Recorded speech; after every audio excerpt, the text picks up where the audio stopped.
నవధాన్యాలను గంపకెత్తుకుని సద్ది అన్నము మూటగట్టుకుని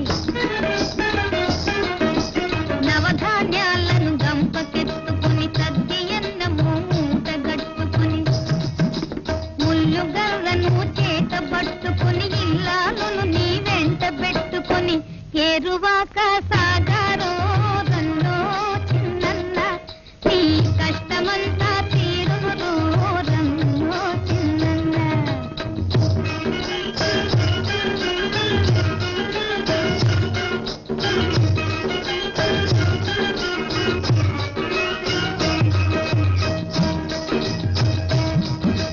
పడమట దిక్కున వరద గుడేసే ఉరుముల మెరుపుల